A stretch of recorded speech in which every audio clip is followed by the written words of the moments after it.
আসসালামু আলাইকুম রহমতুল্লাহি ওয়া বারাকাতুহু। স্বাগতম প্রত্যেককে আমার চ্যানেলে। আমি হিমেল রানা সাকলাইন। প্রিয় শিক্ষার্থী বন্ধুরা, আজকে উপস্থিত হয়েছি ষষ্ঠ গণিত অজানা রাশির জগৎ পর্ব 26 নিয়ে। প্রিয় শিক্ষার্থী বন্ধুরা, আজকে আমাদের আলোচনার যে বিষয়বস্তু তা হলো বীজগণিতীয় রাশির বিয়োগ, subtraction of algebraic expression. Subtraction of algebraic expressions মানে হচ্ছে বীজগণিতীয় রাশির বিয়োগ। আমরা পূর্বের অধ্যায়ে যোগাত্মক বিপরীত সংখ্যা অর্থাৎ অ্যাডিটিভ ইনভার্স সম্পর্কে জেনেছি। চলো আবার একটু মনে করে দেই। দুইটি সংখ্যার যোগফল শূন্য হলে তাদের একটিকে অপরটির যোগাত্মক বিপরীত সংখ্যা বলবো। কেন? কারণ আমি যদি বিষয়টি তোমাদের বোঝার সুবিধার্থে একটু আলোচনা করে দেই, যে সাপোজ মনে করো যে +5, তাহলে +5-এর যোগাত্মক বিপরীত সংখ্যা হচ্ছে -5। তাহলে এখন আমরা যদি +5-এর সাথে তার যোগাত্মক বিপরীত সংখ্যা যোগ করি তাহলে যোগফল কি হবে? যোগফল হবে 0। কিভাবে লিখলাম? মনে করো যে 5 প্লাস এবং 5-এর যোগাত্মক বিপরীত সংখ্যা হচ্ছে -5। তো এটাকে যদি এখন আমরা ক্যালকুলেশন করি তাহলে 5 প্লাসে মাইনাসে -5। তাহলে এটাকে যদি আমরা 5 থেকে 5 বিয়োগ করি তাহলে বিয়োগফল হবে 0। তোমরা অবশ্যই জানো যে বিয়োগ অঙ্কে বিয়োজন এবং বিয়োজ্য যদি সমান হয় তাহলে বিয়োগফল হয় 0। তো আশা করি প্রিয় শিক্ষার্থী বন্ধুরা তোমরা বুঝতে পেরেছো। তো এখানে যে তোমাদের উদাহরণটি দেওয়া হয়েছে সেই উদাহরণটি একটু তোমরা সবাই খেয়াল করো। যেমন 3 প্লাস -3, তার মানে এখানে 3টা হচ্ছে প্লাস আর +3-এর বিপরীত হচ্ছে -3। তাহলে এখন যদি আমরা এটাকে ক্যালকুলেশন করি তাহলে ক্যালকুলেশনে কি হবে? মানটা আসবে 0। কিভাবে দেখো প্রিয় শিক্ষার্থী বন্ধুরা, যে 3 প্লাস ব্র্যাকেটে -3, তো এটাকে যদি এখন আমরা ক্যালকুলেশন করি 3 প্লাসে মাইনাসে -3, তাহলে প্লাস মাইনাস সমান হলো না? প্লাস মাইনাস যদি সমান হয় তাহলে বিয়োগফল হবে 0।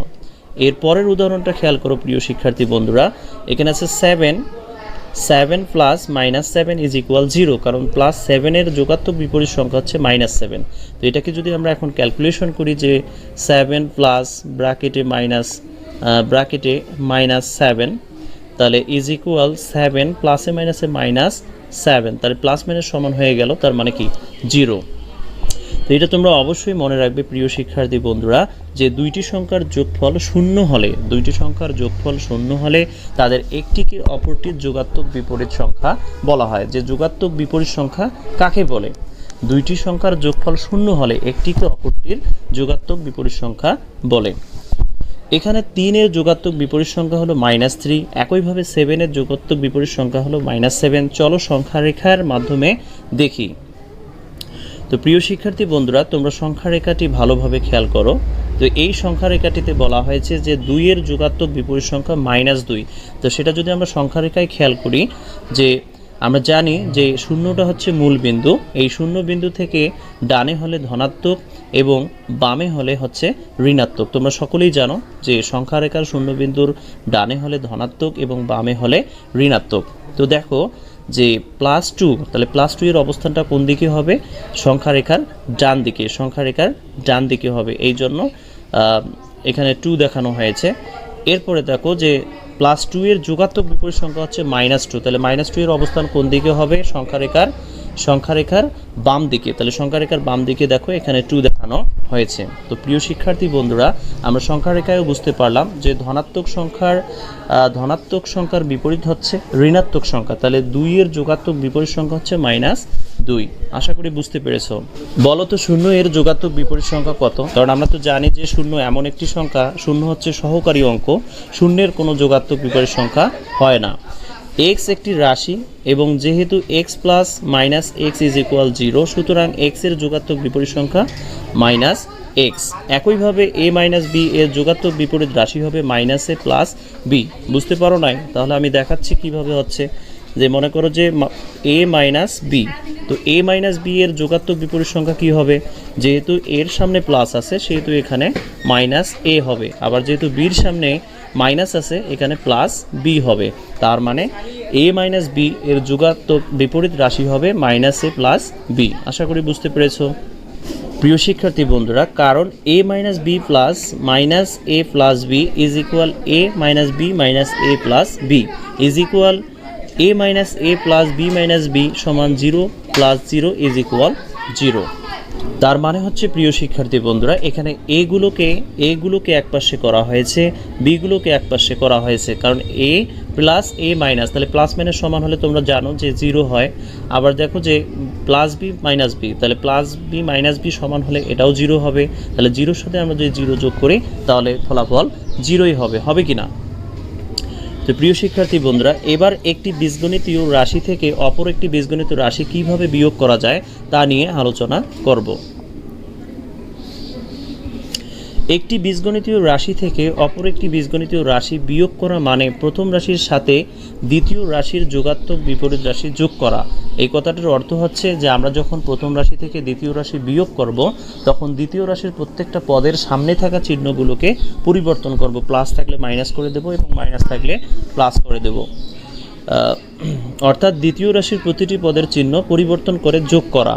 চলো উদাহরণের সাহায্যে বিষয়টি বোঝার চেষ্টা করি। মনে করো 5x + 4y - 5z থেকে 3x - 4y - 6z বিয়োগ করতে হবে।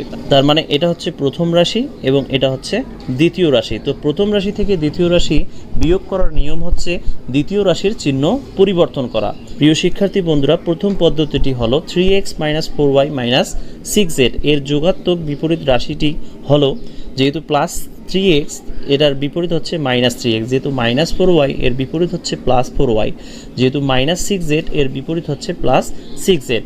সুতরাং প্রথম রাশির সাথে দ্বিতীয় রাশির যোগাত্মক বিপরীত রাশির সদৃশ পদগুলো নিচে লিখে যোগ করে পাই। প্রিয় শিক্ষার্থী বন্ধুরা, এখন তোমরা পদ্ধতিটি খেয়াল করো।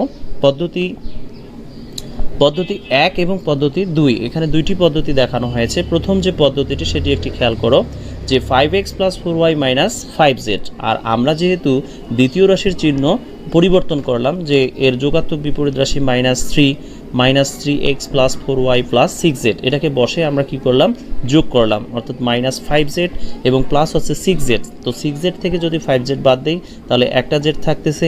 আবার দেখো যে +4y + 8y প্লাস 5x এবং মাইনাস হচ্ছে 3x, তাহলে 5x থেকে যদি আমরা 3x বাদ দিই তাহলে হচ্ছে 2x, তার মানে 2x + 8y + z, এটি হচ্ছে নির্ণেয় বিয়োগফল। এটা হচ্ছে প্রথম পদ্ধতি। এবারে আমরা যদি দ্বিতীয় পদ্ধতি খেয়াল করি প্রিয় শিক্ষার্থী বন্ধুরা,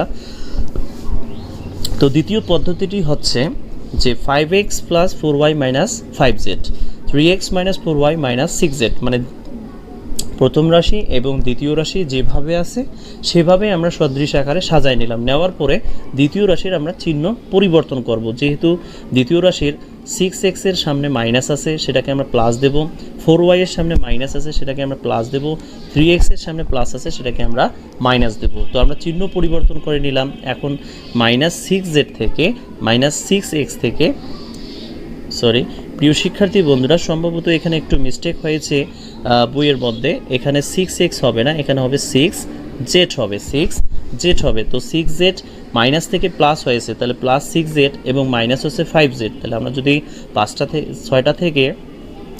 6টা থেকে 5টাকে বাদ দেই তাহলে একটা প্লাস থাকতেছে, তার মানে প্লাস থাকতেছে, এবং -4y থেকে +4y হয়ে গেল। তাহলে +4y এবং +4y যদি আমরা যোগ করি তাহলে +8y হয়ে যাচ্ছে।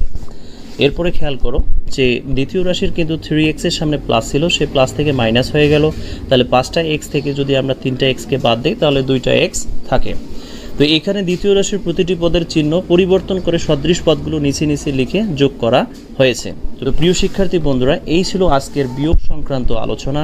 আশা করি তোমরা বুঝতে পেরেছো, এবং মূল কথা হচ্ছে সেটা হলো যে তোমাকে মনে রাখতে হবে যখন তুমি প্রথম রাশি থেকে দ্বিতীয় রাশি বিয়োগ করবা তখন তোমাকে দ্বিতীয় রাশির প্রত্যেকটা পদের সামনে থাকা চিহ্নগুলোকে পরিবর্তন করে নিতে হবে, তারপর প্রথম রাশি থেকে দ্বিতীয় রাশি বিয়োগ করতে হবে, তাহলে তোমার বিয়োগফল তুমি পাবা।